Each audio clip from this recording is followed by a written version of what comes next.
నమస్కారం. ఆధ్యాత్మిక రాజధానిగా మారుతున్న అమరావతిలో కృష్ణమ్మ చెంత మరో తిరుమల సాక్షాత్కరించబోతోంది.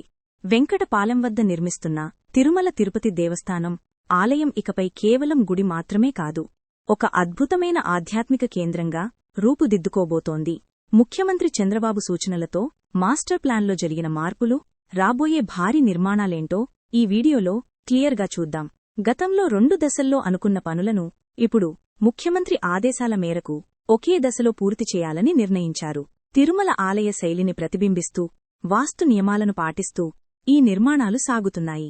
గుడికి తూర్పువైపున 110 అడుగుల ఎత్తుతో 7 అంతస్తుల భారీ రాజగోపురం నిర్మించనున్నారు. మిగిలిన 3 వైపులా 60 అడుగుల ఎత్తుతో 5 అంతస్తుల రాజగోపురాలు రానున్నాయి. కృష్ణానదికి అభిముఖంగా ఆలయం ఉండటంతో ప్రతిరోజూ సాయంత్రం నదీతీరాన కృష్ణమ్మ హారతి ఇచ్చేలా ప్రణాళిక సిద్ధమైంది. నదితీరాన 2 ఎకరాల్లో 50 కాటేజీలు, వీవీఐపీ సూట్లు, ఏసీ గదులతో కూడిన అత్యాధునిక రెస్ట్ హౌస్ నిర్మాణం కానుంది. నిర్మాణ విశేషాలు ఒకసారి చూస్తే, ఆర్కిటెక్ట్ సంస్థ ఇంజీనియర్ స్టూడియో రూపొందించిన ఈ ప్లాన్లో భక్తుల సౌకర్యార్థం ప్రతి చిన్న విషయాన్ని పరిగణలోకి తీసుకున్నారు. గ్రౌండ్ మరియు మొదటి అంతస్తులో ఎగ్జిబిషన్ హాల్స్తో కూడిన ధ్యానమందిరం ఉండనుంది. ప్రస్తుతం 1000 మందికి సరిపోయేలా ఉన్నా భవిష్యత్తులో 20,000 మందికి విస్తరించేలా పునాదులు వేస్తున్నారు. కళ్యాణ మండపం, అద్దాల మండపం, వాహన, రథ మరియు ఆర్జిత సేవా మండపాలు రానున్నాయి. 3 ఎకరాల్లో పచ్చని పార్కు, అందులో కనువిందు చేసే లేజర్ షో ఉండనుంది.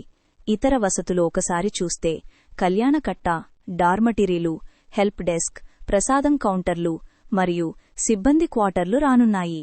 ముఖ్యమంత్రి చంద్రబాబు ఈ ఆలయం విషయంలో కొన్ని స్పష్టమైన ఆదేశాలు ఇచ్చారు.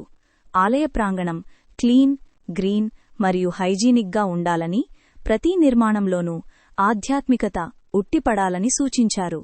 రాజధాని అమరావతికి ఈ ఆలయం ఒక తలమాణికంగా నిలవబోతోంది. ఈ పుణ్యక్షేత్రం గురించి మీ అభిప్రాయాలను కామెంట్ రూపంలో తెలియజేయండి. మరిన్ని అప్డేట్స్ కోసం మా ఛానల్ని సబ్స్క్రైబ్ చేసుకోండి. ధన్యవాదాలు.